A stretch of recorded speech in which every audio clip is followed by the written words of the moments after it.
뭐 주식처럼 익숙한 것부터 해서 파이 네트워크 같은 좀 새로운 것까지 흥미로운 내용이 많았어요. 맞아요. 불을 쌓는다는 게 사실 뭐 길이 하나만 있는 건 아니니까요.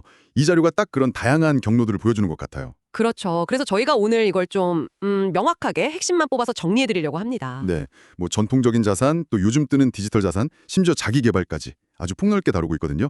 여러분들이 딱 요점만 빠르게 가져가실 수 있도록 돕는 게 저희 목표죠. 좋습니다. 아무래도 부 늘리는 방법에 다들 관심 많으시니까요. 눈에 띄는 부분들, 생각해볼 지점들 위주로 한번 짚어보죠. 바로 첫 번째부터 가볼까요? 주식 투자네요. 네, 가장 뭐 잘 알려진 방법이죠. 이 자료에서는 근데 단순히 뭐 좋은 증권사 고르고 분산 투자하고 이런 걸 넘어서요. 아, 그래요? 어떤 점을요? 그 장기적인 안목이랑 지속적인 학습, 이 두 가지를 꼭 같이 가져가야 한다고 엄청 강조하더라고요. 아, 그냥 사놓고 기다리는 게 아니라. 네, 그렇죠. 내가 투자한 회사, 또 그 산업에 대해서 계속 공부를 해야 한다는 거죠. 그게 핵심이라고 봐요. 단기 변동에 이렇게 흔들리지 않는 힘도 어쩌면 거기서 나오는 거겠네요. 맞습니다. 아는 만큼 보이니까요. 그럼 다음은 좀 실물 자산 쪽인데 부동산 얘기도 있었죠? 네, 주식이랑은 또 다른 매력이 있는 자산이죠. 자료에서는 부동산 볼 때요, 단정히 그 시세 차익 가능성, 이것만 보지 말라고 하더라고요. 아, 그럼 뭘 봐야 할까요? 오히려 그 긍정적인 현금 흐름, 이걸 되게 강조해요. 그러니까 임대료 수입이 뭐 대출 이자나 관리비 이런 거 다 빼고도 꾸준히 남는지 이걸 철저히 분석해야 한다. 아, 그냥 집값 오르겠지 이게 아니라. 네, 월세 수입 자체가 안정적인가? 이걸 놓치면 위험할 수 있다. 뭐 이런 얘기죠. 위치 선정 중요성은 물론이고요. 와, 그거 진짜 중요한 지적이네요. 자, 다음은 요즘 정말 뭐 뜨거운 분야죠. 암호화폐인데 영상에선 특히 파이 네트워크를 콕 집어서 얘기하더라고요. 그렇습니다. 그 자료 설명을 보면 파이 네트워크는 앱을 깔고 매일 버튼 한 번씩 누르는 뭐 그런 식으로 채굴한다고 해요. 버튼만 누르면요? 네. 근데 흥미로운 점은 이게 뭐 비트코인처럼 전기 엄청 쓰고 그런 게 아니라 스마트폰으로도 가능할 만큼 에너지 효율적이다. 이걸 내세우거든요. 오, 핸드폰으로 채굴한다는 것 자체가 좀 신기한데요? 그렇죠. 기존 채굴 방식의 문제점을 좀 해결하려는 시도다. 뭐 이렇게 설명하는 것 같아요. 아, 그리고 친구 초대하면 채굴 속도 빨라지고 이런 네트워크 효과도 얘기하고요. 네, 그런 얘기도 있었어요. 네. 근데 동시에 이게 엄청 변동성 크고 투기적인 자산이라는 걸 아주 명확하게 경고합니다. 아, 위험성도 분명히 언급하는군요. 네. 여러 번 강조해요. 특히 사기 조심해라. 감당 가능한 선에서만 해라. 공식 경로만 이용해라. 이런 식으로요. 알겠습니다. 위험성에 대한 경고 꼭 기억해야겠네요. 그럼 조금 더 안정적이라고 여겨지는 것들. 귀금속은 어떤가요? 금이나 은 같은 거요? 아, 네. 전통적인 가치 저장 수단이죠. 자료에서는 금은 투자할 때 두 가지 선택지를 얘기해요. 실물, 그러니까 뭐 동전이나 골드바 형태로 직접 가질 거냐, 네. 아니면 ETF나 관련 회사 주식처럼 간접 투자할 거냐, 이걸 먼저 정해야 한다고 하고요. 만약 실물을 고르면 당연히 안전하게 보관하는 게 중요하겠죠. 그렇죠. 보관이 문제겠네요. 네, 근데 여기서 핵심은 이게 단기 수익을 노리기보다는 경제가 좀 불안할 때 대비하는 안전자산 혹은 가치 저장 역할, 여기에 초점을 맞추라는 조언이더라고요. 알겠습니다.